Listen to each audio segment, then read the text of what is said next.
side. And I want to say congratulations to every candidate for running. It is a hard thing for people to run, and you put yourself out there publicly. So I thank everybody for running for office.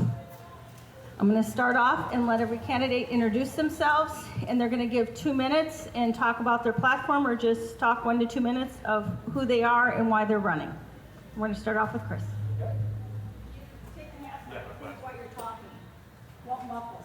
Good morning, everyone. My name is Chris Bowyer. I am one of the 4 candidates running for the City Council.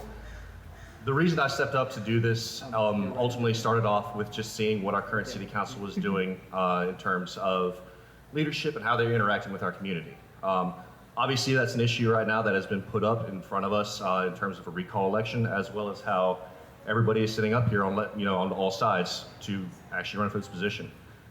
For me, the issues that I'm looking at most closely, number 1 is the recovery from COVID for our businesses. I think we've done a great start with it here at Solvang, what's happened so far, and there's more that we still have to do. This isn't something that's over.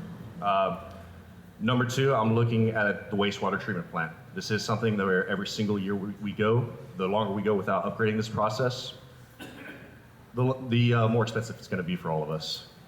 And finally, it's the Vets Hall. The Veterans Hall is something that actually resonates with me personally. I'm a Marine Corps veteran.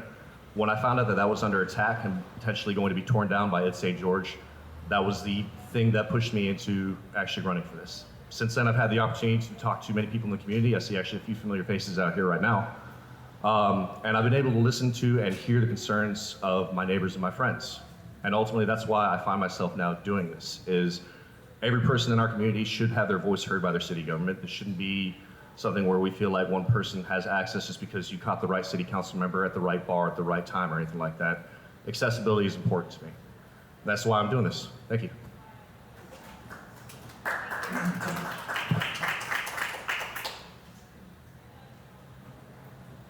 You know, these are necessary, but they're really a pain, particularly if you wear glasses because it fogs them up.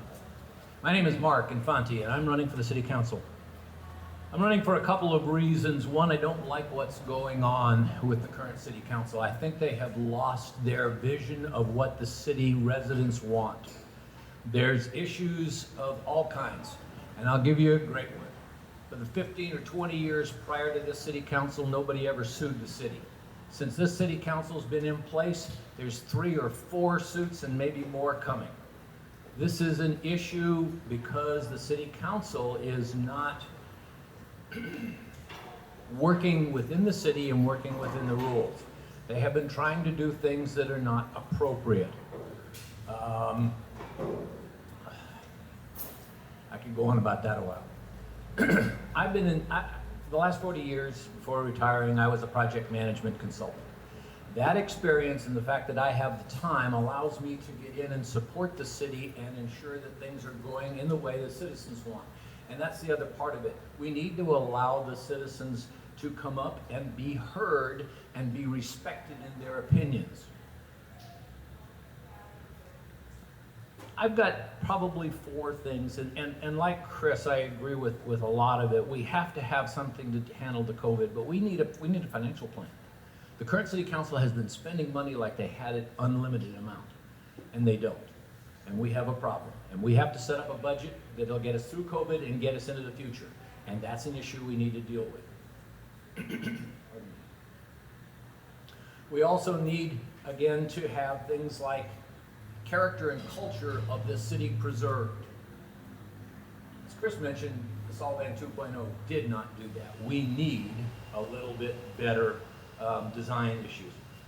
The water resources and infrastructure that Chris mentioned is without a doubt high on the list of what has to be done. Am I getting a signal about time? Yeah. Wrap it up. Okay, Mark, you talk too much. For over 4 years, I was on the Solvang Board of Architectural Review, which was then disbanded because it was claimed it wasn't codified. So then they put in another group that, oh, by the way, is not even mentioned in the code or the city ordinance. So there's a lot of things going on that I disagree with that I think that need to be improved. I appreciate your vote. Thank you very much.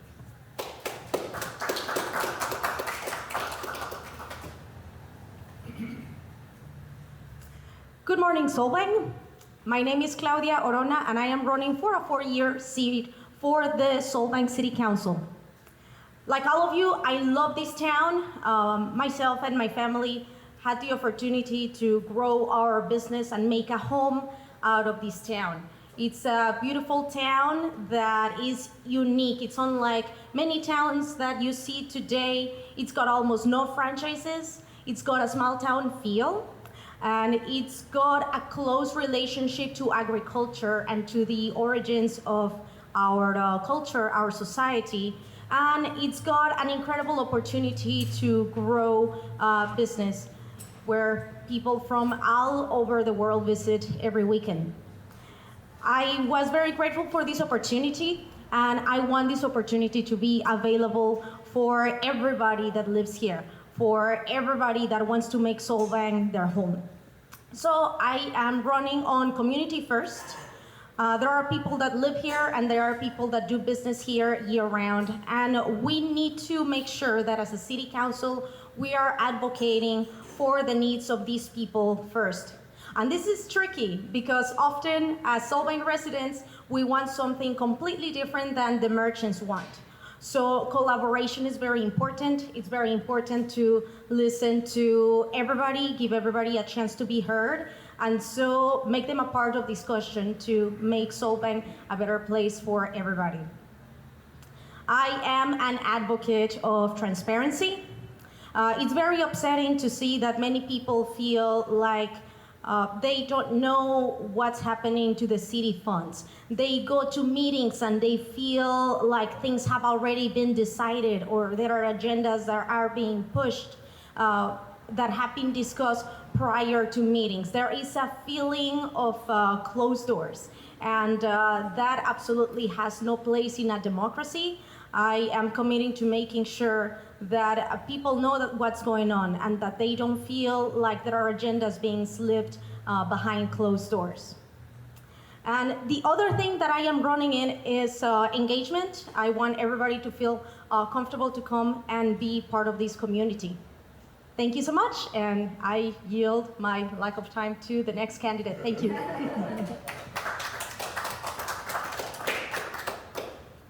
Hello, my name is Justin Rodriguez, and I'm running also for a 4-year seat on the City Council.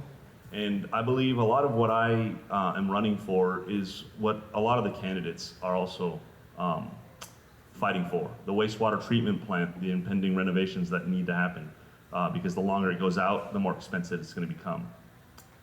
The other thing that I think a city councilman needs to do is listen to all residents, because there are a lot of voices in town, but there are also the unheard voices. There are people that are working every day. There are people that are going to coaching their kids soccer and different sports leagues, and they are the ones that are also in this town. So we need to make sure that all voices are heard.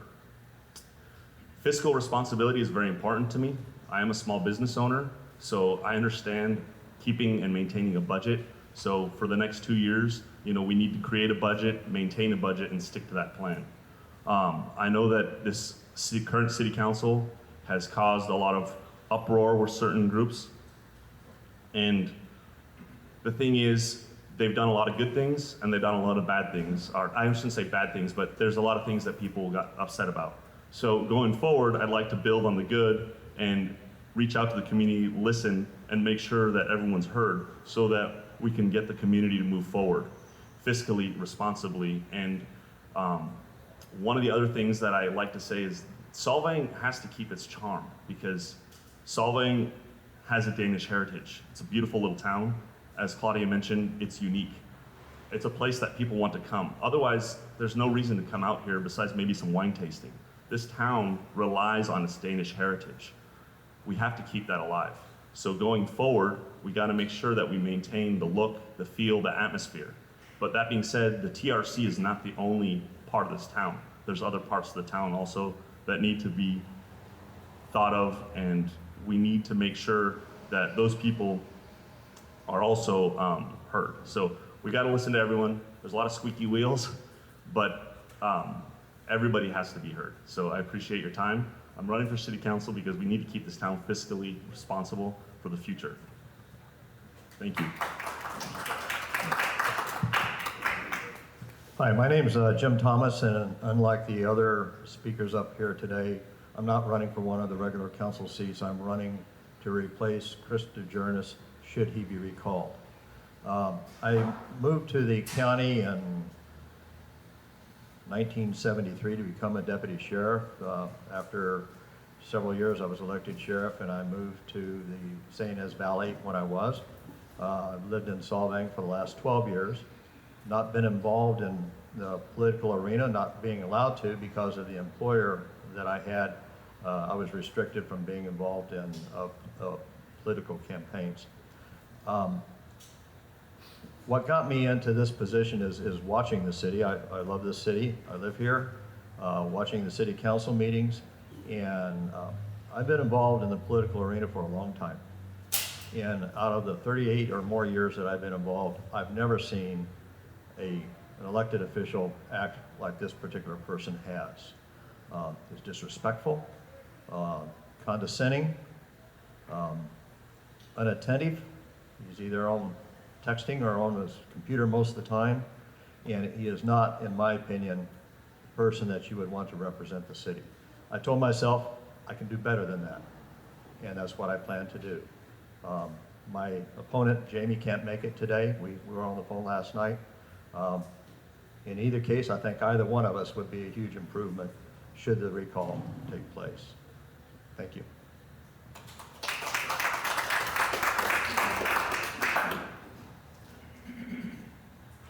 Good morning. My name is Charlie Uhrig, and I'm running because I love Solvang. I've been a part of this community since 1999 when I bought my first home here and chose to raise my family here, part of Solvang schools and the high schools here. I was fortunate enough to become a deputy sheriff in 2001, shortly after 9/11, and was looking to be a part of this community in the position as the community resource deputy. One of my instructors was the former community resource deputy, and when I heard what he had done and where he was located, being in my hometown, that's where I wanted to be. And so I was fortunate enough and blessed to be able to have the opportunity to serve the citizens of Solvang for over 16 years, almost 17 actually. I started here in 2003. This last year, the city council decided to terminate the position for budget reasons, and I understand that. I wouldn't be here standing here if I was the community resource deputy anyway. There would be a conflict of interest, and so that would have been something that I'm not necessarily opposed to the fact that they did that for budget reasons, but just wanted to make that clear. That's not the reason why I'm running. There seems to be some innuendo out there that I'm running to kind of get back to this community and the council, and that's definitely not the case. If you know me, that's not what I'm about or anything like that. One of the issues that I think is very important here that we are seeing, and everybody here has addressed, including my opponent, is that there doesn't seem to be any transparency here with this council. As Mr. Infante said, this council now has pending lawsuits against it, which will also cost the council money. One of the other aspects that has happened is there's been more special closed session council meetings with this particular council than pretty much the last 20 years combined. That's just something where the public does not have any more input. So one of my first priorities would be, again, to open up City Hall back to the public. We're one of the few municipalities that isn't open currently right now. We need to look at our finances and our budget. My name is Charlie Uhrig, and I appreciate your support and vote. Thank you.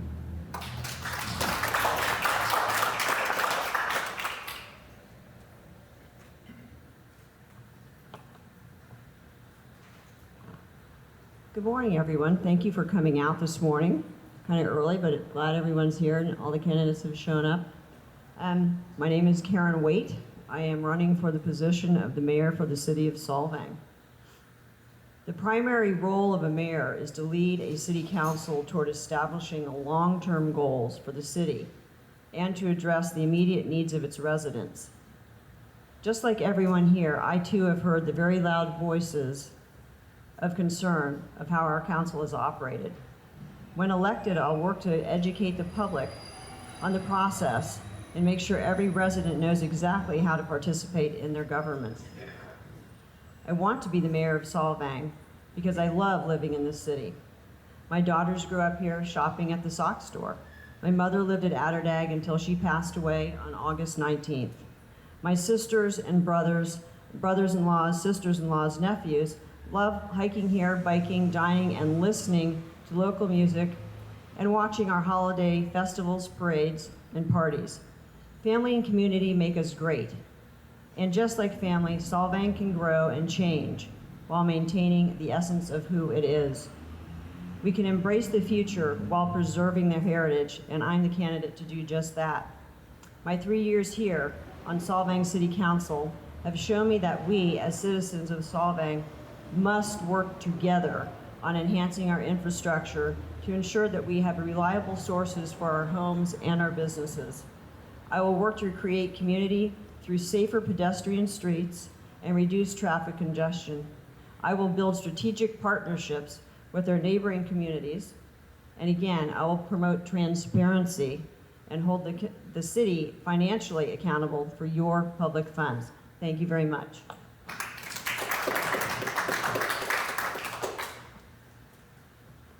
Now what we're gonna do is open it up and we're gonna let our residents here ask candidates questions. If there's not other questions or other things that we're gonna ask, but we're gonna let you drive what you wanna say. So that's one of the things, so we're gonna, if someone has a question to the candidate specifically, and then the other candidate can chime in on what they would like to say. So if someone has specifically to a candidate or they'd just like to address, we're gonna start there, otherwise we do have questions we'd like to ask. So we have a microphone and we can give it to you if you would like. Does anyone have questions they'd like to start off? Okay. Come on in. Good morning. I'm Dennis Beebe. I've been a resident of Solvang for 28 years. Thank you all for stepping up. I've held elected office in the past, and I always refer to people holding the office as spear catchers, because a lot of times you deserve it. My question is this. COVID-19 has been devastating to many of the businesses throughout the country, certainly Solvang. So my question is, for all of you, what is your vision as to the future of the blocks of Copenhagen, which are now blocked off for pedestrian use only? Do I want to start? Mark? Okay.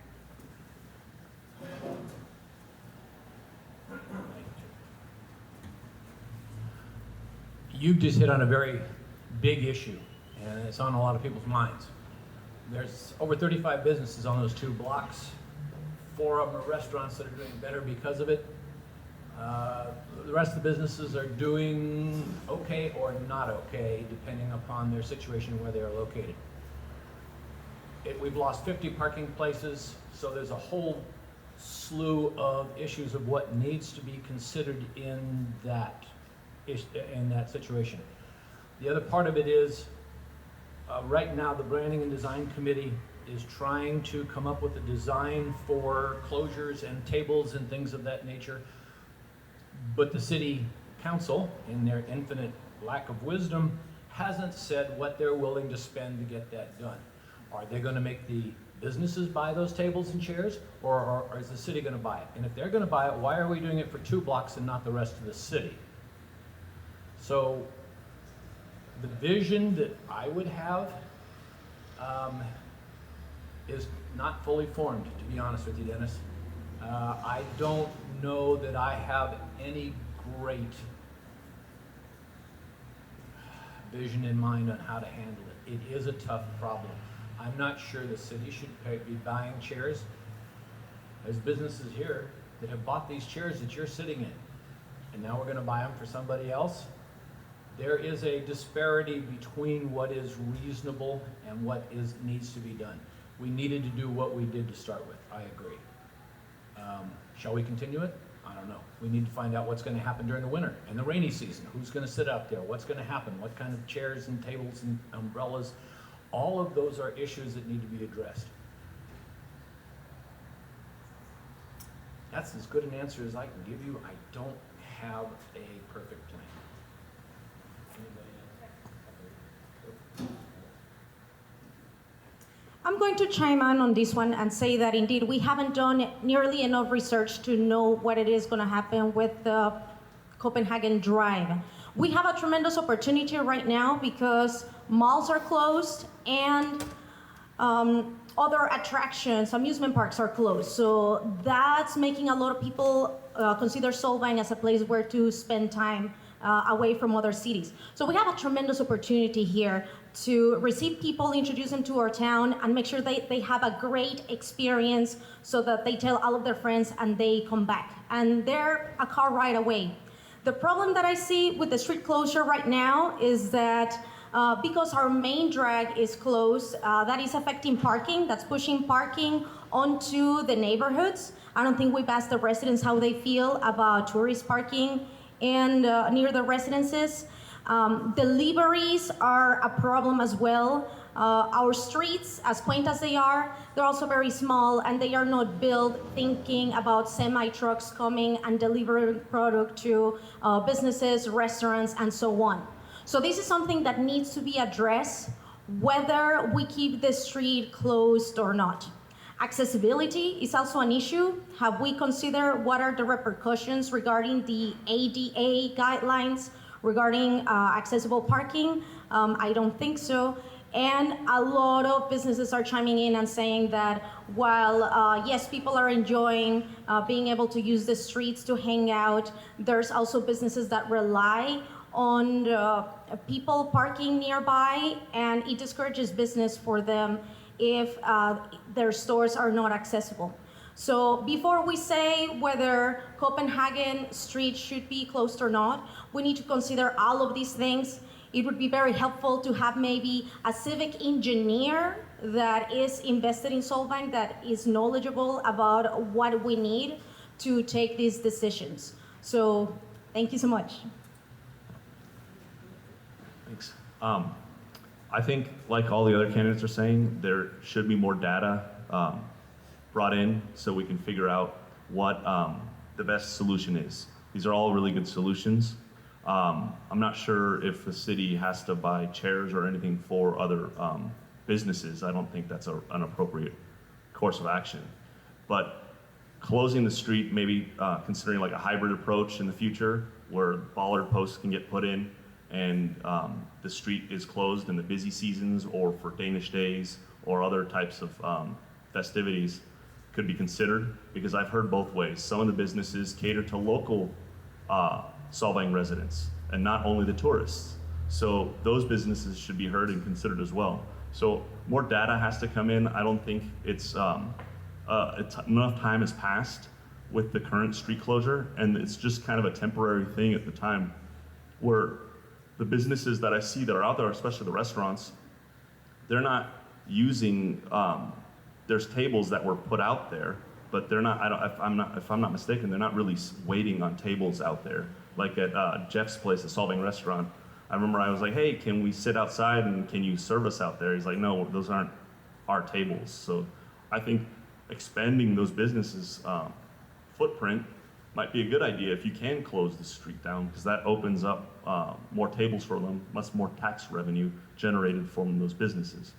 So I'm thinking that more data needs to be collected and a better decision needs to be made. And I think that's a very good suggestion, is like having a city engineer that can look at other cities that have done similar things, like Santa Monica has the promenade.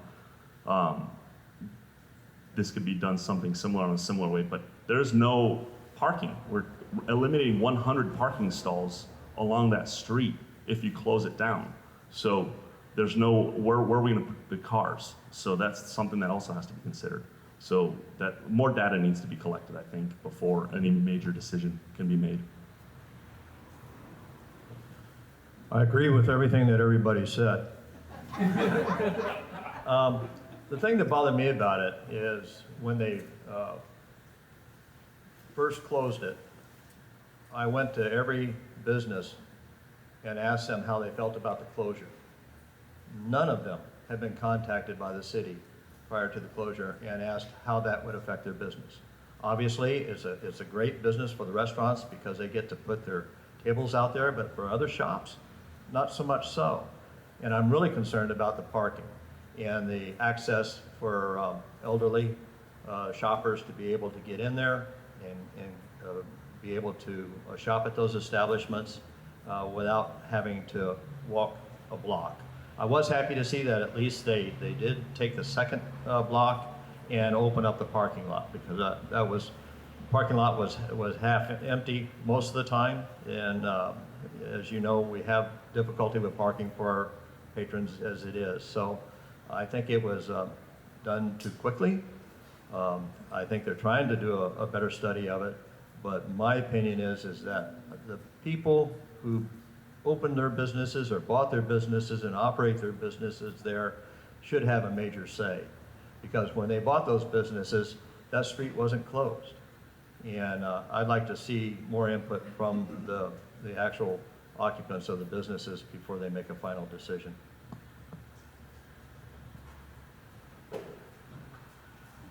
I would tend to agree with what all of them say. I would like to add that I think during COVID, this could be another opportunity, because there's, with any kind of disaster, there's always opportunities for others to step up. And I think one of them could be to go back to the shop locally type of mentality that we seem to have lost. That would help to get new tax revenue back into Solvang. We have a new ownership at Valley Fresh. We have 2 grocery stores here. We have 2 gas stations, one, on either end of town. And where is people here that live here buying gas? Or where are we shopping? Are we going to the big box stores, or what are we doing? So I think that's something that we should be able to try to bring back a little bit of that mentality, because we need to help each other help survive, and that's something that I feel hasn't been done here. Parking for me has always been an issue, because I was part of the person that had to figure out where people would park when we had some of these large special events coming into Solvang. It would always spill out into the residents whenever we closed anything for a special event. Copenhagen, Mission Drive were always closed for all of our parades. That's something that we've had tests of over all of these years that we've had these parades, and yet I don't think anybody has ever asked any of us. I know no one's ever come to me and said, what do I think about it? But that was what I had to deal with on all of the major events that we had coming here, the closure of Copenhagen Drive. It's a little sporadic the way it is that it's closed right now. There have been pros and cons. Some of the businesses feel that they have been heard. The survey that supposedly has only been just circulating just recently doesn't seem to have made it to everyone. As far as I understand, there's still some businesses that haven't even been asked or heard how they can give their input to the city.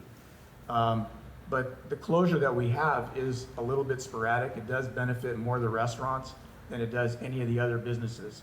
From day one, once we decided the city to close this, there should have been some timed parking all along Alisal Road. We don't need to have the red zones there anymore. Thank you.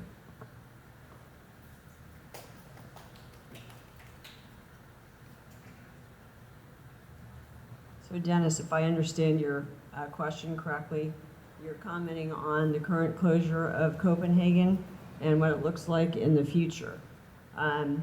So what I would like to make clear to my constituents that are sitting up here is that I believe that many of them have missed the point on this.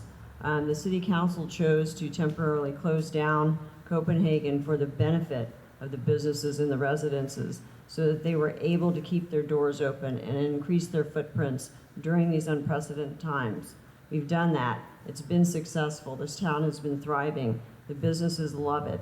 In the beginning, yes, they were hesitant. Now we have over 80% of them that are in favor of it. What I do want to ask you is, if we have a new incoming council that decides to reopen Copenhagen in these changing times prematurely, what will you tell the restaurant owners, the wine tasters, the businesses that have increased their footprints in order to keep operating, in order to pay their employees and feed their families? I think at this point, much investigation has to be done, and much more community input has to be done in deciding how long exactly we should keep Copenhagen open. We also have to realize that these are changing times. There are changing demographics. changing ways of businesses, and different ways to increase revenue stream for the city of Solvang. So I would like everyone to keep an open mind. Further, I'd like to say, to me, it sounds a little bit like a number of my constituents sitting here have been spoon-fed the exact same information, and I'm not getting a lot of variety on their inputs.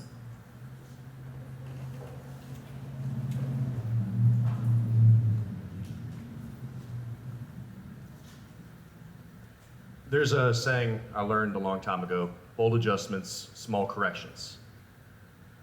The question you put up, you're absolutely right. COVID is unprecedented. What is happening right now, nobody has any kind of experience with this. We did have to make a bold adjustment. The closure of Copenhagen is a bold adjustment. It is problematic, like everybody up here has brought up. There is a lack of data. We should be much more invested in getting more data. As far as the ADA compliance, we have one parking space right now that was originally, I guess, oriented towards that is ADA compliant. We are waiting for a lawsuit if we don't address that. But it was something that had to be done. Throwing out the baby with the bathwater on this one is not the way to go about it. Getting more information, getting more data, and more importantly, trying to raise up those businesses who are still hurting and seeing how we can help them out so that they can increase their footprint while still making sure that the businesses that have benefited from this closure are succeeding is the way that we approach this. And we do that by working together, by getting the input from our community, from those business owners, as well as from the people who are visiting those businesses. Do we have other questions from the audience?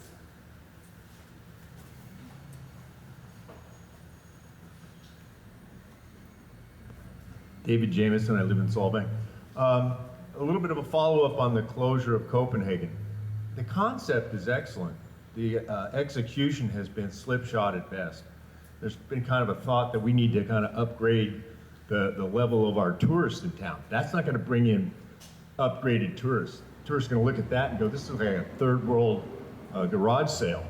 There's a couple of merchants in town that have done an excellent job. Dana Volk and her winery and Mortensen's Bakery. If you look at the outdoor seating there, it's high quality. Go out to Gilton, look at what they did at Ellen's. That's nicely done. This is trash. That's just a statement. The notion that we need to bring people in to sit on our BAR, our planning commission, because we don't have enough quality individuals in Solvang, has been kind of wafted around. So now we got people sitting on the branding and design committee that don't live here. I think that would be fine if they were shop owners or business owners or building owners, but to just bring people in because somehow we don't have the high enough quality individual in town to sit on these things and make decisions. We can always go get a consultant. That's a guy with a briefcase who comes from 100 miles away. And we've been doing that for 35 years in Solvang. When we first started our Parks and Rec Commission, there was a notion, there were some people wanted to sit on it that didn't live in town. That was rejected by the council back then.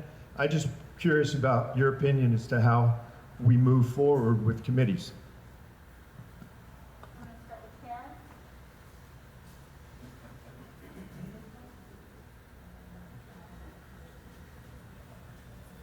Certainly.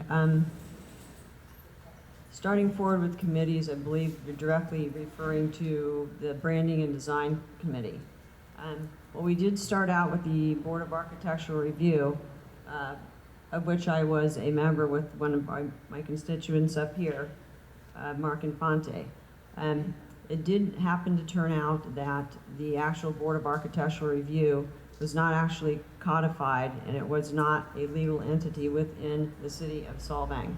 So what we did was try to reorganize and restructure that to make it a legal entity and a legitimate committee, which it is now.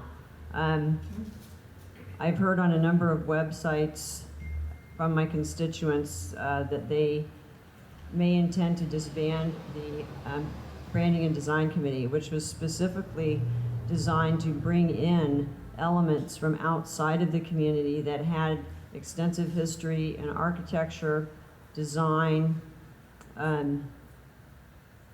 building, engineering, just so that we could get a diverse view of what Solvang should look like.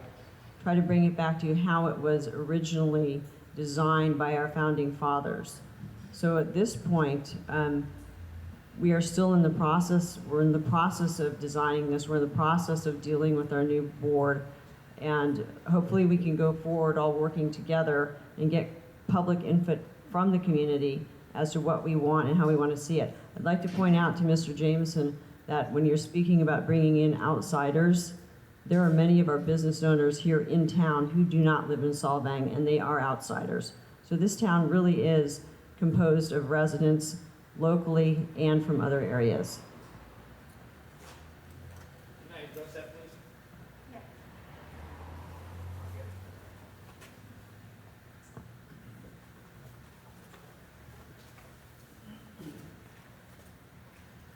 The Branding and Design Committee has been an issue for a lot of us.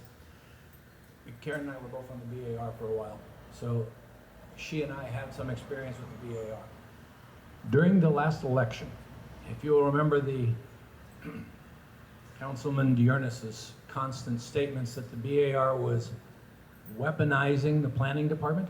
Remember those comments? I don't even know what that means, but he had never been to the planning department to see what their codes were at the time. He had never sat in a bar meeting at that time, but they decided that, oh my gosh, it's not coded. Aaron Peterson stood up a year ago right in front of the city council and pulled up the general plan and the codes, and he pointed to chapter and verse where every place where the branding and, the Board of Architectural Review was mentioned in the codes. So, was it codified? There was not a specific reference to it with an individual. It was spread all throughout the codes. So go look at the codes today. Is there anything for the Branding and Design Committee? It's not even in the codes. It is not in the general plan. It is not codified.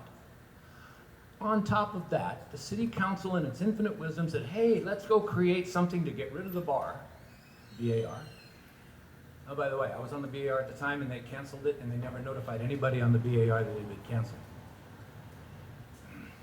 My frustration's coming out, I can tell.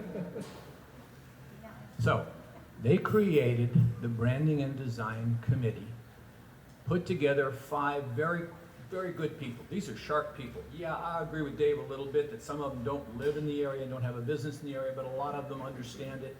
And they're pretty sharp people. I like these people for the most part.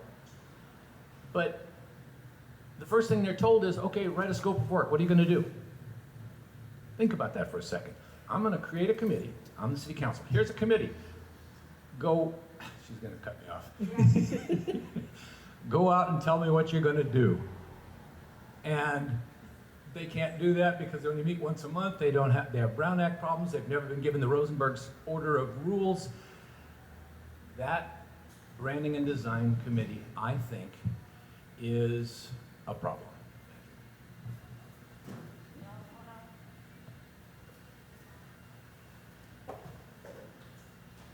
I will echo what Mr. Infanti say, and I just wonder why, if the problem that the BAR was not codified, is why are we not getting our $800,000 worth of city attorney and actually get to codify it, if that was a problem.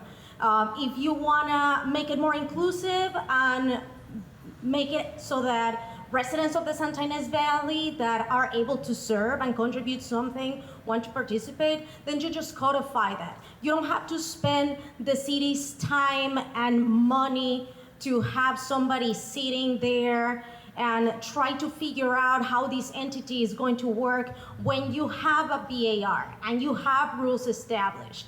And you can just make some changes to make it more functional.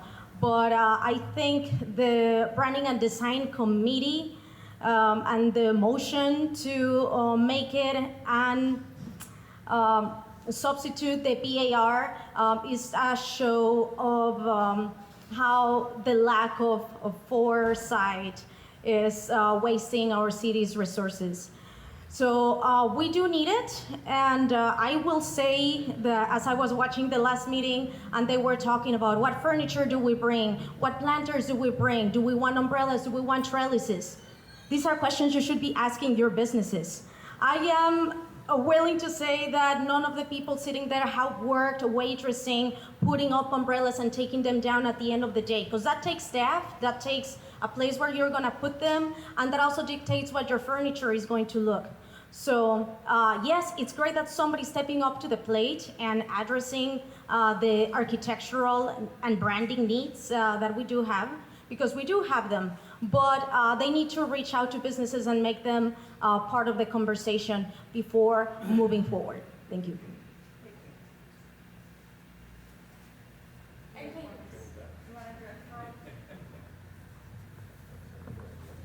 All right. The branding design committee, the way that this whole committee disbanding the bar and coming up with this concept, I don't necessarily disagree with it. I just feel strongly that if this particular council felt the need to codify the bar, then let's just codify the bar and be done with it, and then give them a different direction if that's the way they wanted to go.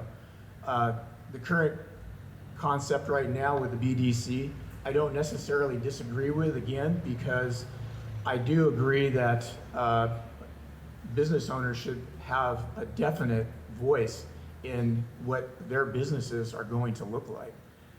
That just makes sense. I mean, that's just seems to be the right thing to do, allowing the business owners to have some say. And that's, I think, one of the things that I'm hoping that this BDC and the way that it's proceeding will be able to address for the business owners.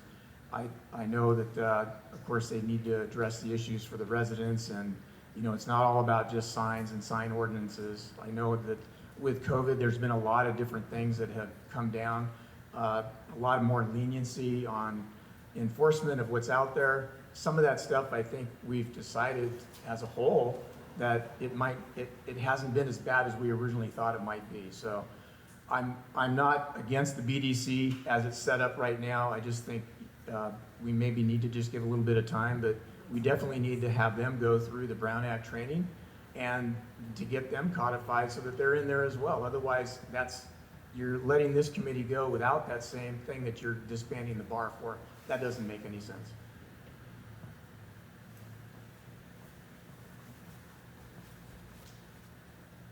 Do we have other questions from the audience at this moment? Yes, good morning. I'd like, well, for the last 17 years that I've lived here, the most fundamental issue that I have heard discussed. You have 1 minute to ask your questions, so everybody does. I need to make sure audience has 1 minute, okay? We only have so much time. Okay, I just want to make sure I tell everybody that. So to commence again, since I've lived here, I've heard one fundamental question asked, and the council has confronted it, and others have, and that is finances. Financing of the city seems to be based around tourism, TOT, sales tax, and so forth. What plan might you put in place to attract more affluent tourists and build within the city that which will attract those affluent tourists? Somebody want to take that question?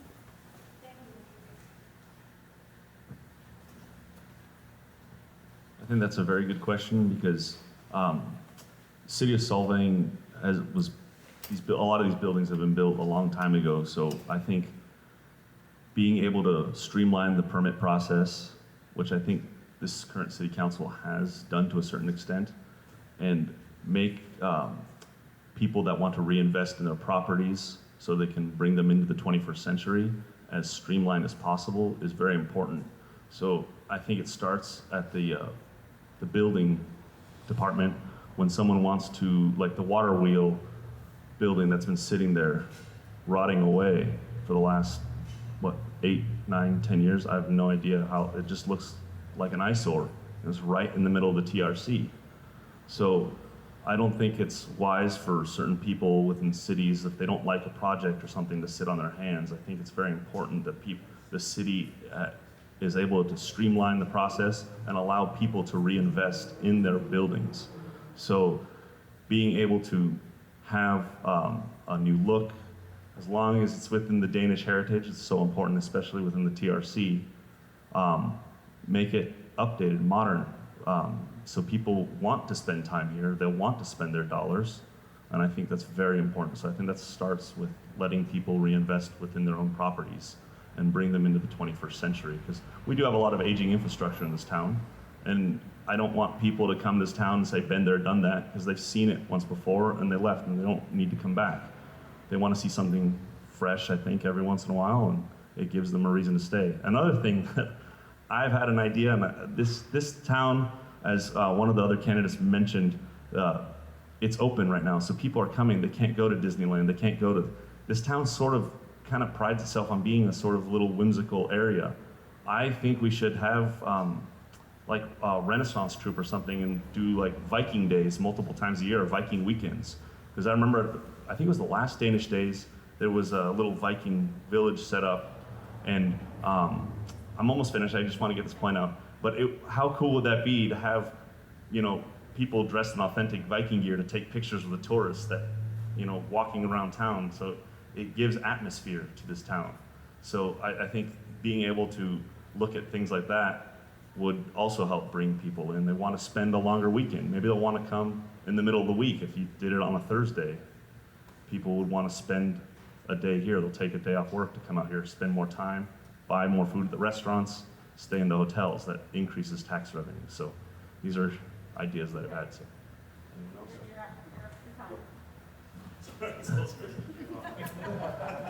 He used part of my time. I hear a lot of the disdain for day trippers, and it's you see it talked about a lot.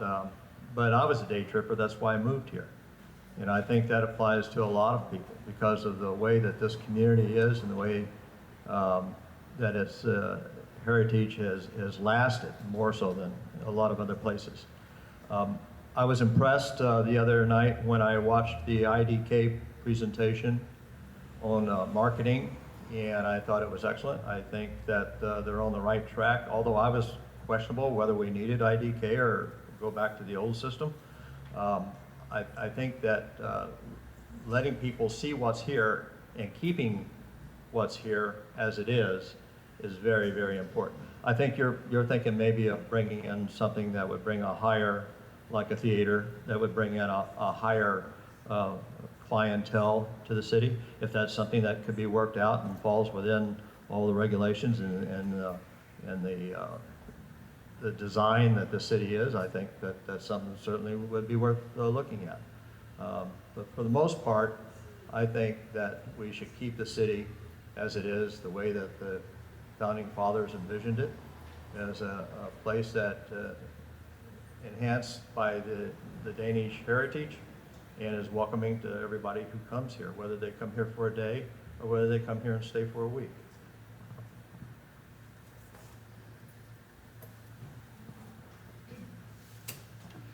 So the concept of bringing in the higher end tourist or even the higher end resident, we already have a number of very high end residents here. This is a very expensive place to live. I have found that the city of Solvang is severely lacking in the arts and culture. And one of the elements is brought on by the issue that Mr. Thomas just said, to keep Solvang just as it is. Well, we need to preserve our past and embrace our future. And we need to bring in the arts, the fine arts, the culture, the theater, the music. We have severely underutilized buildings where we can have concerts, we can have theater, we can have plays. We are right now our Theater Fest is running a large capital campaign fund to improve the Theater Fest, which will bring in a higher end group of individuals, from concerts to music to plays. Again, I feel that if we improve our infrastructure, then that will enable our businesses and our communities to have reliable sources to upgrade their facilities that they're using right now. Including with infrastructure, I want to emphasize a different element of tourism, which is the cycling, which is very important. That brings an extremely high-end range of tourists into this area that do spend a lot of money. They do stay overnight. They bring in events that raise money for the city. We also want to concentrate on our equestrians infrastructure, equestrian trails, cycling trails. There again, high-end tourism coming in right there with the vaqueros coming through town. So I just want to point out that we really do have a need for this. We do have a need for that niche of tourism coming in. And the day trippers, they're what make our city thrive at this point. So thank you.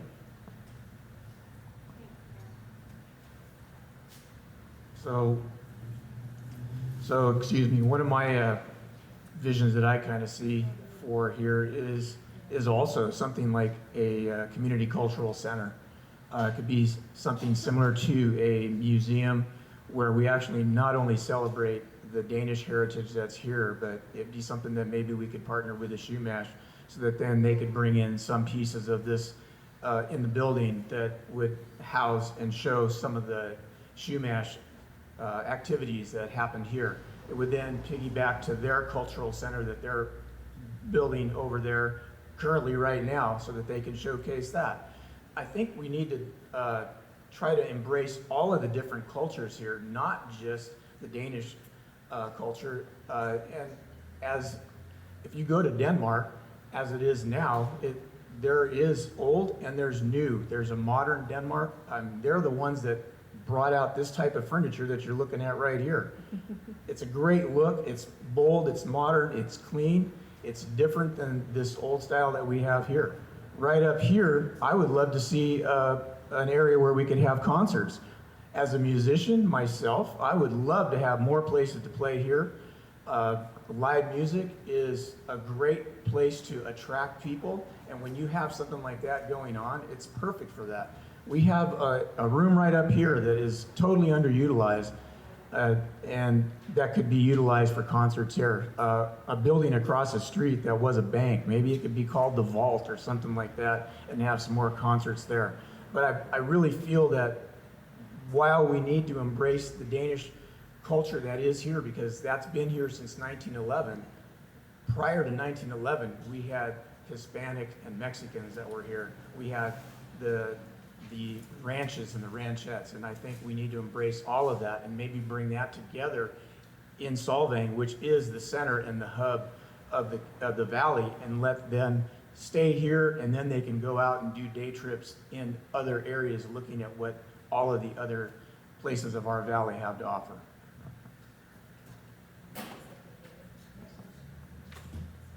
I'm looking forward to the day I can actually play some music with you in one of those venues, Charlie. You think about, for a moment, the most worthwhile experience you've ever had in your life, the most worthwhile vacation, the place that you visited. You don't necessarily think right off the get-go about the hotel or what you were wearing or any of that kind of stuff. What you think about is the overwhelming feeling that the experience gave you. Justin knocked it out of the park when it came to the concept of experience-based, something where people can show up and they can, actually have an experience in Solvang that is unique, that they want to repeat, they want to come back to it. And the way we do that is by enabling local businesses, enabling, our community members. Cloud, a couple years ago, put on an amazing local fair that just absolutely generated so much buzz locally, and was one of the most unique and interesting things. Across the board, that's how we do that. What Karen mentioned a moment ago, as far as, we need to work on arts and culture, there are ways that we can do that, and that is absolutely valid. That's how we bring in those affluent people. We create an environment where ultimately the experience that they have here in Solvang is something they want to repeat, where they see advertisements or discussions online later on about it, and okay, well, here's the next event coming up. Oh, you know what? I want to go back to that. I want to do that again. I want to experience something in line with what I had in the first place.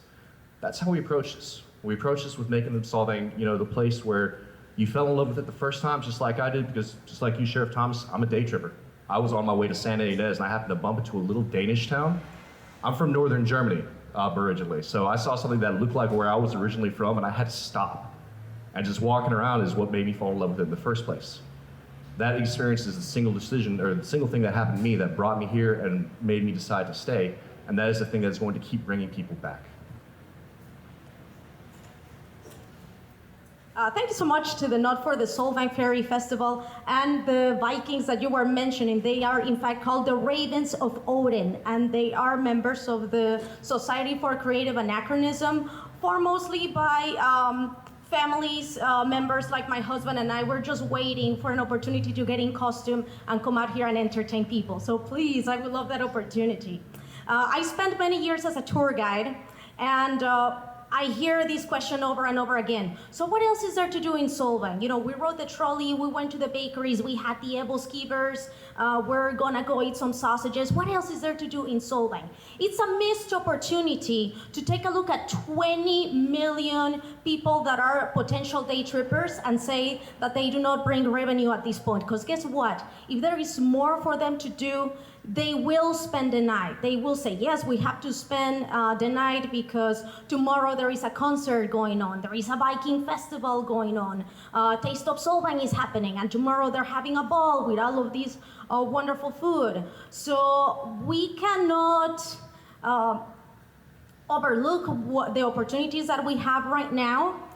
We can make our town more beautiful. We can make sure that our bathrooms are clean, that our lights are properly maintained, that our spaces are filled with merchants, that artists have an avenue to showcase their art.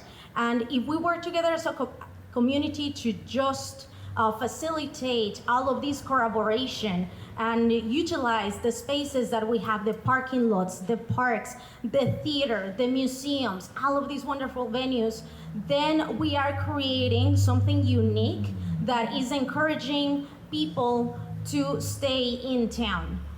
Day trippers are potential overnight stayers, are potential TOT tax. Let's not overlook what we can do with what we already have.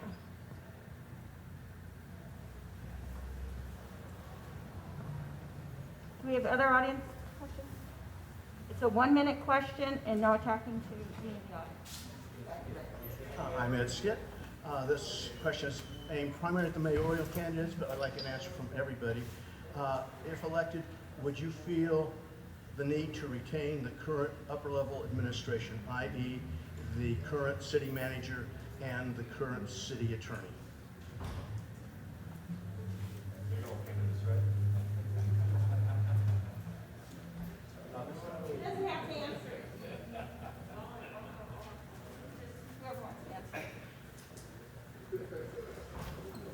I guess right off, just make the statement, I feel that those positions would definitely need to be looked at. I'm feeling right now that the attorney fees that are being put out there are way out of line with what we had had for close to 2 decades. With an attorney firm that did not have any issues and never had any negative issues with the councils that they had helped to protect. And as well as by protecting the council, they also protected us as citizens. So that would, the city attorney that we currently have under contract would be a position that I would push to try to have reviewed and looked at, and look at other options that are out there. As far as the city manager is being tasked with an impossible job right now, as if you look at her title, she's the city manager / city clerk / parks and recreation director / planning director / finance director and / administrative services director. She's doing about 5 different jobs. And I don't know about you, but I don't believe anybody can do more than 2 jobs necessarily good, but to add 5 jobs in there, it makes it extremely difficult. So the less is more mentality to me is not working. And I think that needs to be reviewed as well.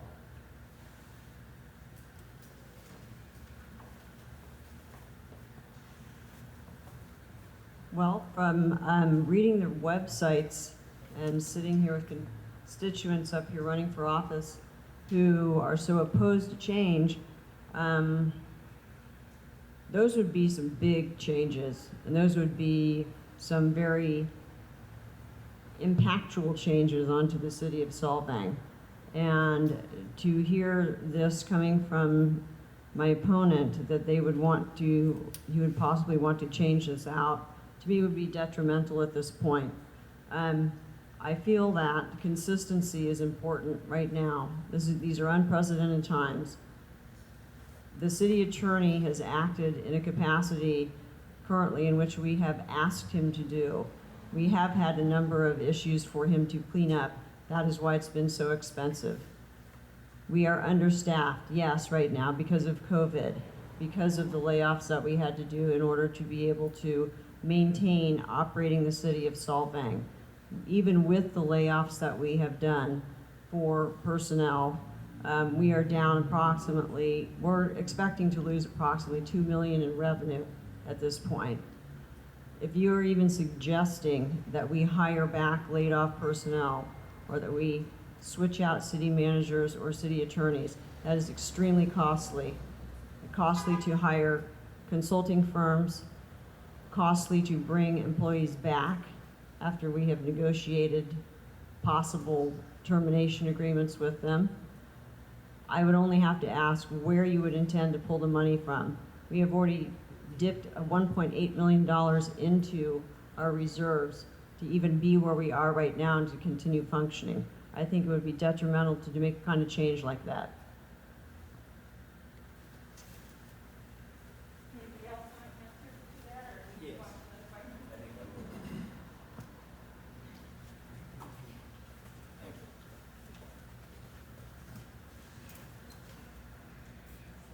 So I disagree with Karen. Replacing the current attorney with another attorney is not going to be a very costly process, particularly if we get one that has city experience, which Mr. Wilbrandt didn't. There's a number of issues. One of the suits against the city right now is the fact the way that some of these people were fired. The union has filed a suit against the city for the termination of some of these employees that she says would be terribly expensive to bring back. Probably would be at this point, but that's... So I like what Charlie said, that you've got a woman in there, Xenia, who is handling city manager, city clerk, 5 different positions, and that's just impossible. And that's been a problem. And it's hard, and so something needs to be done there, period. A couple of city council meetings ago, they sent out the agenda, and I looked at the financial report that came out from Xenia, and I found errors in 5 forward years of the forecast. I sent that to Xenia, and she said, oh yeah, it's a problem, but she says it's an error, but it's not a problem. This is a situation that has to be handled. The city attorney is showing up at things that he's never supposed to have been showing up at. So he was at the BDC meeting. At the end of the BDC meeting, he turned to the BDC council and said, okay, for your next meeting, I want you to pay attention to the signage on the trolley. The trolley hasn't submitted anything to be changed. The trolley, about 3 or 4 years ago, went through BAR and city council and got all of those signs approved. And now he's making comments like that. This is not an attorney who is trying to make the city benefit. Thank you.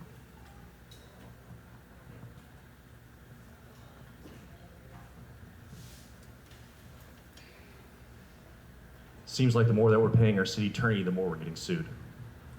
I mean, that's what it is. What Charlie mentioned, and what Mark reiterated here, Xenia Bradford has 5 jobs. She was hired as our Director of Personnel Administration. That was her function. When I initially submitted my candidacy paperwork and everything like that, and I got certified as a candidate after the local, the Santa Barbara County Elections Office went through, I got a nice, pretty certificate from Xenia Bradford saying that I was running for mayor of Solvang. And you can imagine my surprise because that was not the job I'd asked for. She is somebody, you know, if you have one person doing 6 jobs, you have 6 very poorly done jobs. We need to find a way to correct for that. As far as the city attorney goes, yes, you're absolutely right. He is dealing with some lawsuits. However, we also have the issue that the Teamsters Union, who I spoke to yesterday about the employees that were terminated, they told me this, and I'll take this to the bank.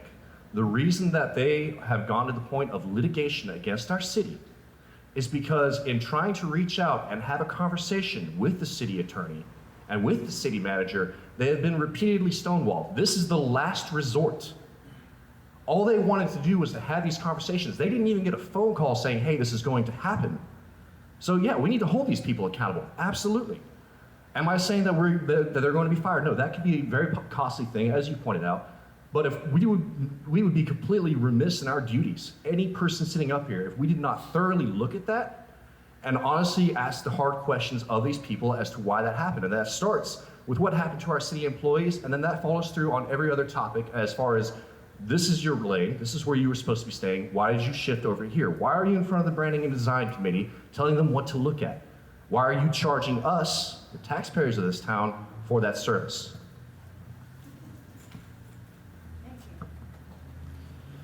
I remember when I was first thinking about getting involved in the race and in the recall issue, I sat on a bench, and he's talking right now, but I sat on a bench with the former mayor asking him about city issues and about the position of the council and the mayoral issues and so forth. And as we're sitting there, our city attorney is in the road directing IDK people how to hang the lights.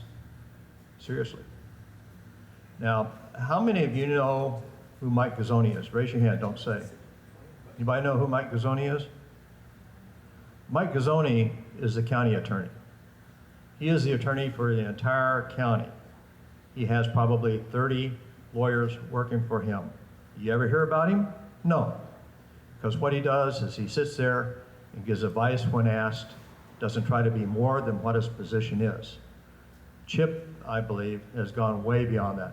Whether he is terminated or not, I don't know. You know, that would be something that would be decided, I assume, by the new council. But when you have an attorney at those hourly rates out there telling people how to hang lights, I think something's wrong.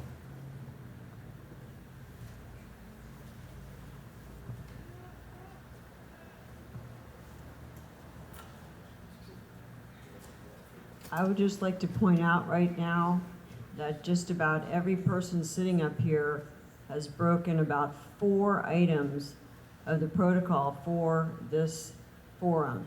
We were all handed out the rules and regulations. We're all asked to not personally attack people. And I've heard a number of that, exactly what is going on right now. So please, let's stick to the content of the forum and the rules and regulations.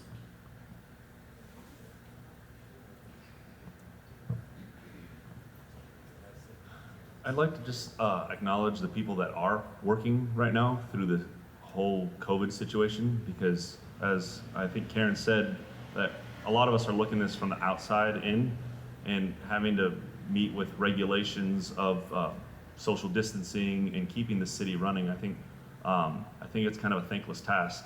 And I guess there's 3 city people that, you know, Debbie, Jason, and Kuko, that have been just busting their backs, keeping the city running, and especially Xenia, who's, I got the mayor letter too when I signed up, but I was like, oh, that's not what I signed up for, and it was an easy mistake, it was fixed.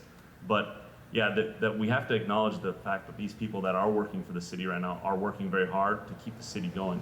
And I think it is smart to ease the pressure off of them and hire back on an as-needed basis, because like, I think Karen mentioned that we're losing revenue because of COVID. So it's not a good idea to just jump in and hire everyone back immediately or just hire willy-nilly. I think it's very important that we hire back on an as-needed basis to relieve the pressure on the current city staff that has been working so hard to keep the city running.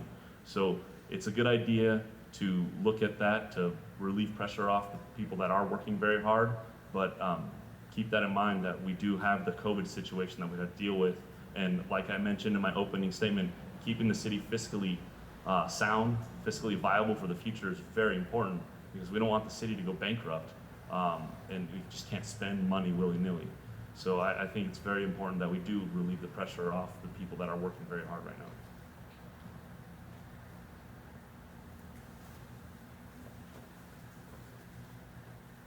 Do we have more questions from the audience? I want to remind you all that the layoff of the employees happened long before the COVID crisis. It would happen because of the slashing and burning mode that the city council, the current city council went in to change our city, to change the way that we have lived it for decades and decades and decades. We all know, and not all of you answered the question that Ed put forth about the city manager and the city attorney. In the 15 years that I served on that council, we had absolutely no lawsuits. We had only 1 or 2 bad pieces of press, but in the first year that the council was in the session, there was nothing but bad press, all because they wanted to slash and burn and change the mode and the way we live in the city. So I didn't hear from all of you what your position was regarding the city manager and the city attorney. So if you would please direct to that question. I ask you refrain your comments to look at your sheet and be as respectful as possible and stand on budget and other issues.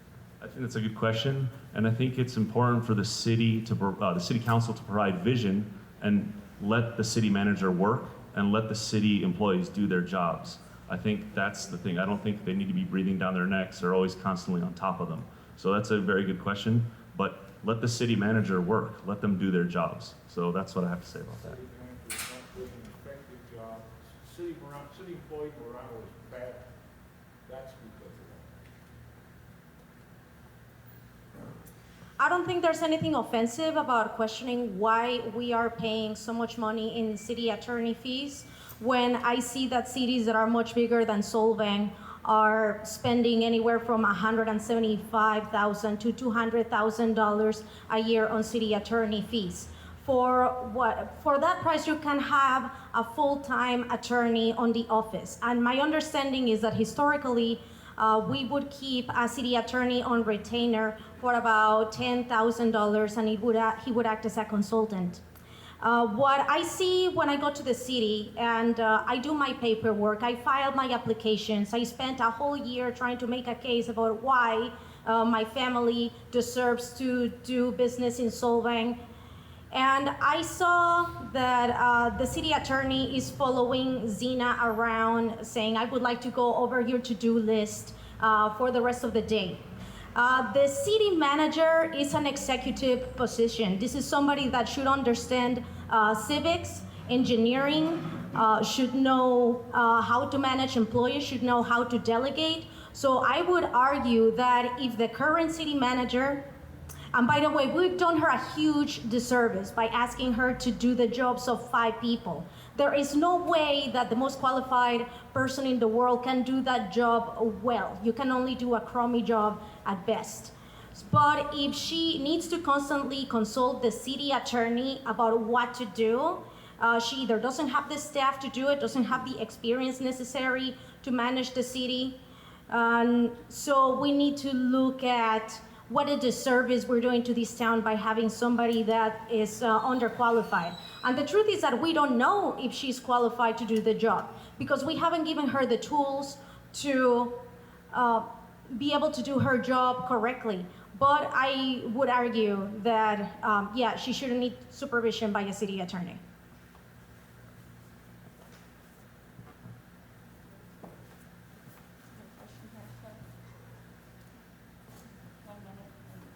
Thank you. I'm Greg Milliken, live in Solvang. The last questions raised for me, and I'd like to ask you to reflect on the form of government that we have. When we arrived here 4.5 years ago, we had a city manager, and then we had another city manager, David Gassaway, last year. Now we have a new city manager.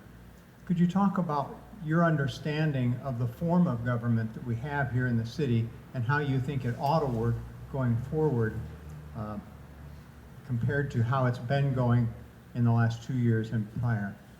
Thank you.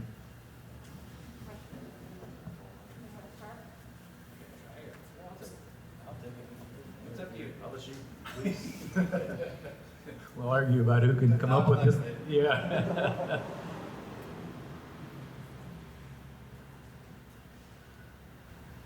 That's not an easy question to answer. Not an easy question to answer. Okay, so real quickly, there's a couple of things. Ed Skid's around here someplace, and he used to always tell me that when he was on the city council, anytime you said anything, a third of the people liked you, a third of the people hated you, and a third of the people didn't care. I would like to have a city council where half the people in the city don't care because they trust you that much to handle the responsibilities of managing the city. The city council is supposed to be out there setting up projects, setting up budgets, setting up the employee situations, working through the city manager to make sure that all of the departments are functioning properly. That is what a city council should do.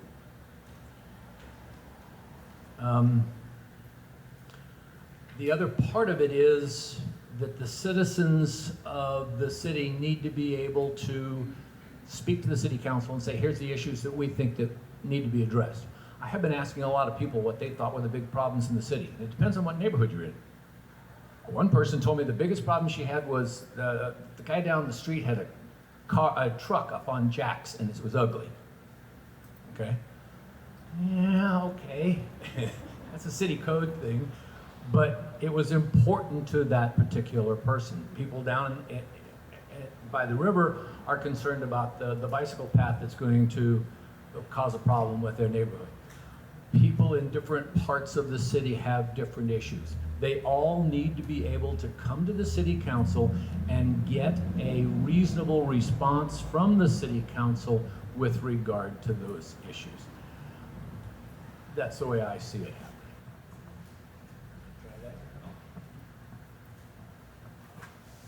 Council management style government was several days in political science course, and I'm going to try and sum this up in 2 minutes.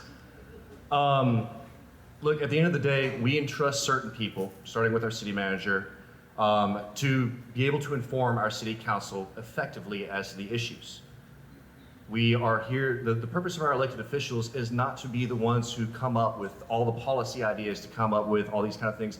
The job is to find the most qualified experts in our community and have them advise us, to solicit community input and let that advise us as well, and then make sound and timely decisions. That is where I see this is supposed to go. We're not supposed to be up there to, legislate or anything like that, from that dais. That's not our function. Our function is to take in what our experts are saying, our community is saying, and then make the sound and timely decisions that we truly believe hold our community's best interests at heart. Well, I understand it is Solvang is a charter city, so they have to follow the charter, and so that means they get to govern their own affairs instead of being a general law city, which follows, I believe it's the state of California.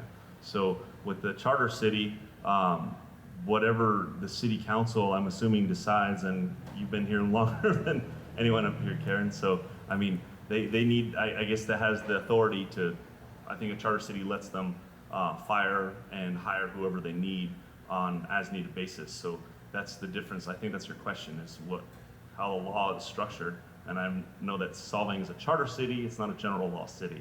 So the city council, I believe, can make decisions. I just don't believe, like I said earlier, they need to be breathing down the neck of the employees and give a vision, provide that vision, and let the city manager and the city employees do their job. So that's my answer on that. When the city was incorporated in 1985, the citizens of Solvang understood that we had unique needs, unique wants, and so as a city, we needed to have a system to address those needs, or else the county of Santa Barbara was gonna make those for us. And so the city council is a representative entity or we do not take executive decisions. We do not decide what is best to the town. We reach out to our community, to our constituents, we listen, we bring that up to the council, and as a unit, we decide what we need to do. Then we provide direction to the city manager, and the city manager will coordinate city staff to make sure that these decisions are taken into action. And so the city manager uses its technicians, accountants, clerks, planning consultants, everybody that is involved and has the expertise needed to do their job correctly to make sure that this vision is executed. As individuals, we don't have nearly enough expertise to know what course of action we need to take. But if we have qualified staff that is advising us, we can make those decisions. And that chain of command makes sure that everybody is accountable.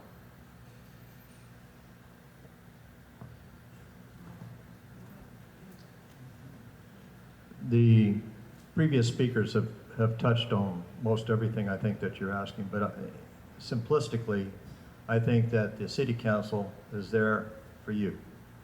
They're there to be able to listen to the citizens and the issues that they have regarding the city and hopefully implement the issues so that everybody, in essence, has a voice in how their community is run and how their community is governed.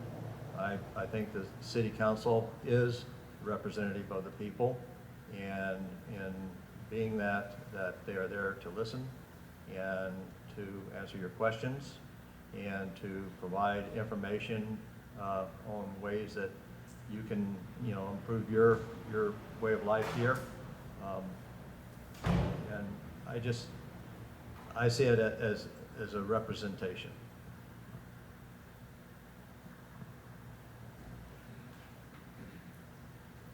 So Cloud touched on a little bit of the history of the city government and the incorporation in 1985.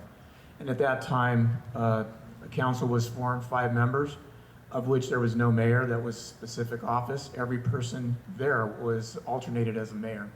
It wasn't until about 2006, I believe, 2008, when the office of mayor, after we became a general law city, that they decided to have a separate office for mayor.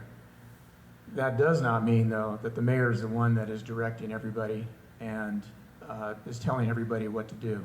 The mayor is still part of this council, has always been a part of this council, and has no more authority than anyone else on the council. What I feel is being perceived out there is that individuals from this particular council feel that they can meet with constituents, residents, business owners, and make decisions right there, and then come to the council and try to propose something. I've seen a couple of instances where business owners have come here and said, I talked with you, Mr. Mayor, and I talked with you, Mr. Council, and this is what you told me could happen. That right there is Brown Act violations. You're not allowed to make decisions out in public. All of us are supposed to be transparent and open. All of our decisions are made as a council group together. The mayor is a position where he presides over the city council meetings and represents the city in for civic functions and or events that happen here. But what I'm seeing is that this particular mayor has decided they need an office. I think he took that too much to heart. This is the first time this year where a city attorney and the city mayor have displaced the city manager's office and taken that over, and I don't think that's correct.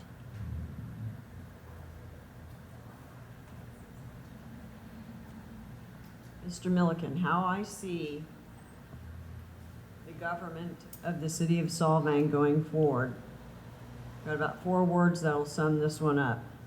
Transparency, which leads to accountability, the actions of members in the government and sitting on the council and in the office. Communication with the public, absolutely. And not least would be knowing that the mayor of the city is not merely just a city council member or not merely just a moderator for the city council, but they are representative of the city out in the public. And I believe that that is an extremely important position to hold. As a mayor and as a council, one of the foremost things that I absolutely would not do would be to micromanage staff at the city level. The position of the council is for oversight. Thank you. Do we have a question in the audience? Another question?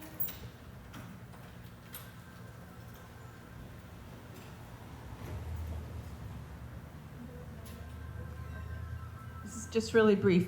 During the virus and the pandemic, several of the city workers that have worked there for years, some up to 20 years, were let go. Is there any plans for any of you to rehire these people that have given so many years of service and make sure that they're taken care of? Because that's basically what we do here. We, at least as citizens, I for one, honor that kind of loyalty. I'm wondering, is that going to be taken care of, and will these people be brought back to work for the city?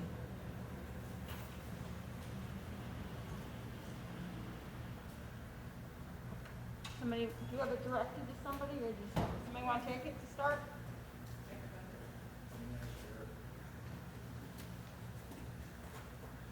What the punishment?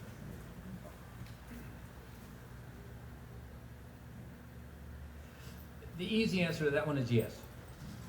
The hard answer to that one is, let's talk to some people who have, because of their position and being laid off because of the union, have a retirement now and they're not willing to give up the retirement to come back. So can we bring them back is part of the question if we want to. Some of them, I was in the planning department, talked to Matt, our city engineer, and Brenda Messer came in. Remember Brenda, she was working in the planning department. She is now working as a consultant for a different company. Would she come back to the city? I don't know. I really don't know. There are a number of people that were let go, as Jim had suggested, prior to the COVID. So there was a lot of issues with that, and that's why the union has filed a litigation. So from my point of view, the answer is yes. 100% of them, I don't know. How many of them would accept it? I don't know. But yes, we need to get more people back.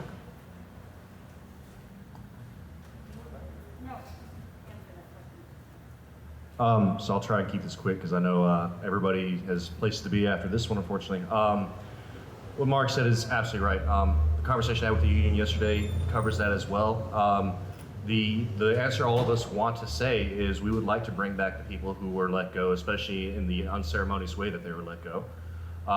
The reality of it is that, you know, positions that were filled 20 years ago, you know, 5 or just a year ago or 2 years ago, have to be reviewed. And that's actually something we have to do alongside the union. The union is going to be able to look at the qualifications, and then we're going to have to be able to go back through and say, okay, you know what, this individual, for example, let's say that we have our wastewater operator 4 that needs to be filled. I know we don't right now, but that's just as an example. You wouldn't put an administrative clerk in that kind of position. So we need to look at the people who, you know, have the qualifications that were let go, and they would be the first ones through the union that would be, you know, invited to come back and go for these positions again.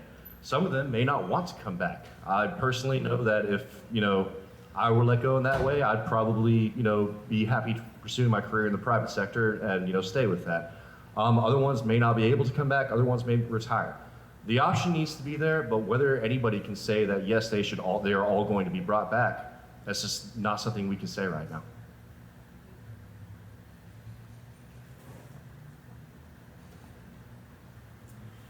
My understanding is that there have been some claims of hostile work environment in the city.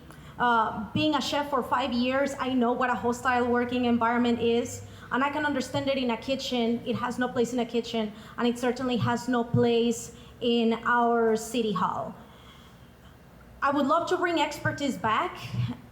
My understanding right now is that we're relying on a lot of consultants and firms that are out of town to service the needs of Solvang. And there's no one better to serve Solvang than its residents, than its people that understand the town and have relationships with those that live in. So yes, I would love to bring expertise back. We need a city clerk. We need a building technician. We need to make sure that Matt and Zena or whoever our city manager is gonna be has the staff needed to do their jobs correctly. Because right now, they have a hard time at City Hall looking up at records, looking up at audits. There's no expertise right now. There's no historical knowledge of how the city has been managed. So before we move forward, we need to make sure that our current city is in order. And I would love to bring people that have worked there before, but we also need to make sure that their concerns are addressed so that they can focus on working for Solvang, not concerned about nocive environment for working. I kind of touched on this earlier. I think that we do need to hire people back on an as-needed basis. Funds are down because of the COVID situation, so we can't bankrupt the city, hiring a large staff. It just needs to be on an as-needed basis. We understand that the people that are working for the city now are doing multiple jobs and they are overworked. So I think it's important that we do bring some staff back or find the right people to fill the positions. Because as Mark said, we don't know if they will come back or if they moved on to found other work. So, I mean, it is important that we do bring people back on an as-needed basis. Going off what everybody else has said pretty much is I would very much like to get our city staff back. They are the representation for the people who live here. They are the people that they talk to about government and what is available for them, and they're there to answer questions. I understand COVID-19 makes it very difficult because you have to keep your doors closed, but that's not going to be going on forever. And I would very much, my issues are water, City Hall, and tourism. And by City Hall, I mean, we need to look at the whole issue with the people that are there, the people who are gone. I would very much like to bring back the people who were working before. Every time I went to City Hall, I had excellent service. I had somebody to talk to about the issues that I had.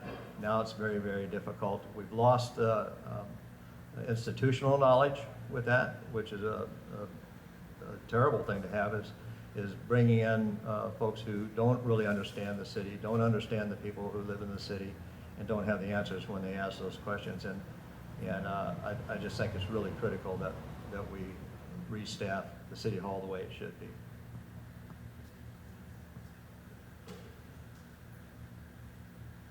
I agree that we should be offering those jobs back if it's possible. Some of them I know, as some of them have said, that they have moved on and are not even possibly available to do that. However, as my opponent has mentioned, there are budget constrictions that are going on right now.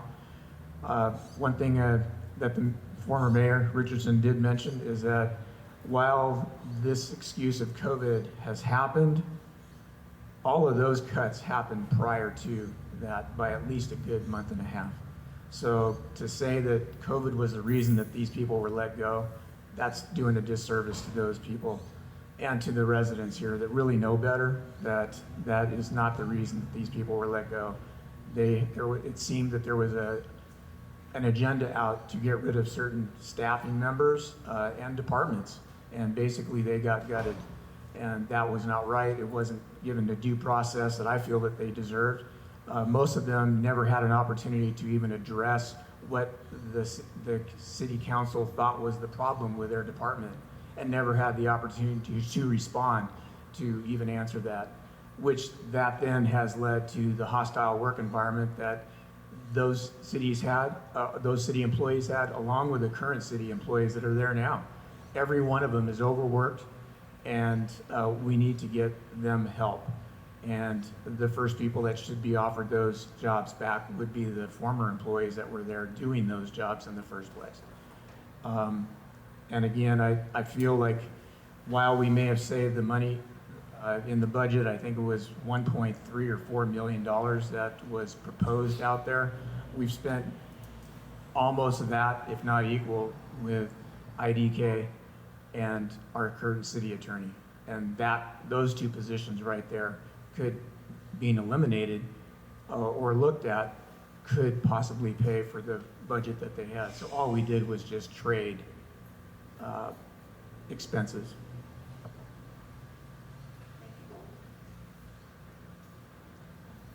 Well, it is really easy to be the Monday morning quarterback. What I'd like to say is what I see going forward is a restructuring of positions, responsibilities to make it efficient when the time is right and when the city can actually afford to do this. What I would like to do is caution my fellow candidates here to not make promises that you cannot keep. Thank you. I'm going to really kind of tie it up with one more question. We had asked residents and people to give us questions, and we had a few questions that came in. And one is, to all the candidates, thinking ahead 5 to 10 years, what do you anticipate job opportunities for residents of Solvang? What can we do to promote that? So that's one of the questions. To all the candidates, thinking ahead 5 to 10 years, what do you anticipate the job opportunities to be for residents of Solvang, and what can you do to promote that? Would someone like to take that, please? Start with Karen, which is still down the line. Looking at 5 to 10 years from now, because we're currently actually looking at more of a 10-year plan. So 5 to 10 years from now, I'd like to see a diversified stream of revenue and opportunities for individuals. What I'd like to see is the ability for our workers, employees, to actually live in this town. Those are the opportunities that I would like to see 5 to 10 years from now.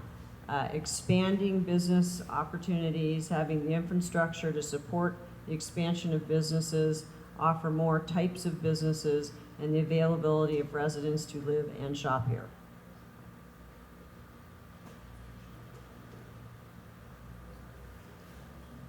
I would say that my vision for the next 5 to 10 years would be to also have a better diversity and not just rely solely on tourism here. With tourism accounting for so much of our general budget revenue, we need to have that a little bit better diversification. That's the simplistic way to go about doing that. But one of the big things we need to do is really to address some of the infrastructure so that we can account for all of that. And right now, we're not doing that. 2 years ago, the councils, pretty much every person that was a candidate then said wastewater, water management, resources. All of those things are still an issue now because it never got addressed. So infrastructure is important for us to be able to even envision some type of expansion. And if we don't have that in place now, then we won't be able to go out and do other types of things, bringing in more homes here, low-cost housing, any of that type of stuff. We need to have the water resources and the wastewater to be able to manage that.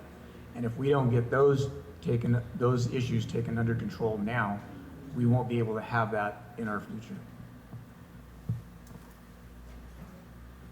We're limited in our boundaries. There's not a lot of way to expand where we are. So I think what we have to do to ensure that we keep prosperity is to be able to offer the business owners the opportunities to hire and to bring people in to do the services that are basically a tourism industry. I think it will always be a tourism industry. And the more opportunities that we can give for people to own businesses that help bring those people in and are able to make a living off of that is what the goal should be. I don't see, with the exception perhaps of a major hotel complex at some one end or the other at some point, might help in that regard, but Solvang is, like I say, it's a tourist community, and we need to ensure that all of our shop owners have the opportunity to make a living and to service the community.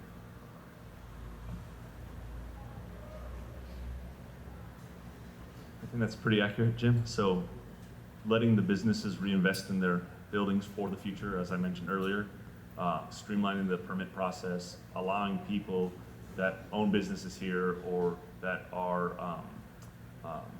acquire buildings like the water wheel. I mean, that building's like a net zero besides property taxes for the city. So allowing the infrastructure to be revisioned, to be revived for the future. That's what's going to keep the city going on longer. That's focusing on the TRC, but that's pretty much what we're stuck with. We are Solvang, and that's what we are. That's who we are. So allowing people to reinvest in their properties is important. That's what's going to bring tourism in. That's what's going to bring in the tax dollars in the future. That's what's going to bring the jobs. So it needs to be updated and maintained with a Danish appearance. We got to keep Solvang Danish. It's very important, especially in the TRC. I will agree with my fellow candidates that in order to promote prosperity, we need to support our residents so that they have a reason to live and stay here. That is achieved by promoting the betterment of infrastructure, do initiatives and provide incentives so that the aging infrastructure is remodeled and keeps up with the demand of current businesses and visitors. That we provide housing, and I mean real functioning housing, not trying to cram huge projects that will also create problems with traffic that need to be addressed. Traffic is a huge one. What can we do to make the standard of living better for everybody here? There are right now many opportunities for people to get employment here. There are many opportunities for people to start a business here. But we need to make sure that the initiative is there for leadership to make it so that people have more than just a job to keep them here in town.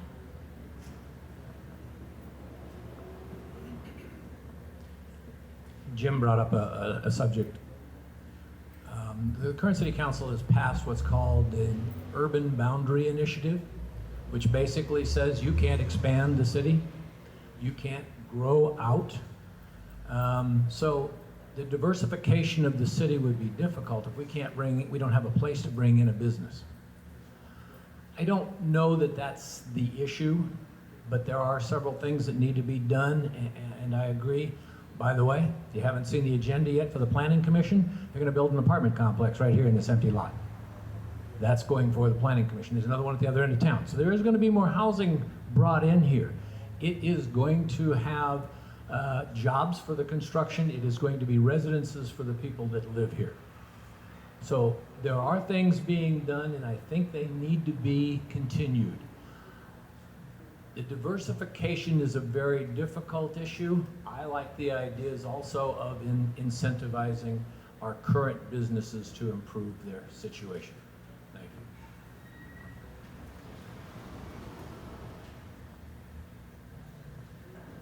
Who here's been on a Zoom meeting this week? Just about everybody. Solvang's lifeblood is tourism, but it's not the only thing. And there is a small but growing tech sector. One of the candidates who unfortunately wasn't able to make it here today is the owner of Space VR. I've spoken with so many people within the tech sector and all that, and that is a sector that brings in a lot of money. And the beautiful thing about it is that people can run it from their homes. They can run it from local small offices. We have little offices throughout our entire town. Some of the cheapest ones in the whole county, actual office space that people can get into that are not being utilized right now just because of the fact that we haven't made it attractive enough for alternative industries such as technology to come in and work in tandem with our tourism industry. We have tech here, we have improved marketing. We have tech here, we have improved communications across the area. Those are the kinds of things that we should be looking for. As everybody here has mentioned in terms of both infrastructure as well as diversification, we make it attractive for them by making it easy for them to actually get into these kind of spaces, for having, housing that they can actually work out of. And then do everything that we can to invite them to come here and stay here with us.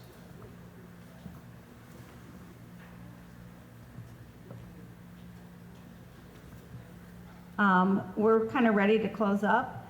I'm going to tell you what the next few forums are going to be. We've kind of I think this was a little organic this time to figure out how we do this. Next time we're definitely going to talk about water, sewer, housing, and then the one after that we'll talk about the residential needs of recreation from the community, the urban growth boundary, and land management. So we're going to try to put out now, we know we've kind of hit on where city government is and tourism. So I think the next few times we need to allow our candidates to talk about the water, the sewage.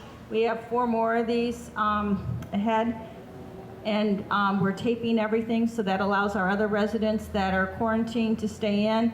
And we also will be doing a statement from Jamie Baker because of COVID and family needs. He can't come out and do this. So I do want to thank every single candidate to say thank you for running. They put themselves out there, and we must congratulate them no matter what, for running for office, no matter what, because it's the hardest thing to do is to put yourself out there to run. So I want to give a round of applause to every candidate and say thank you to everyone today.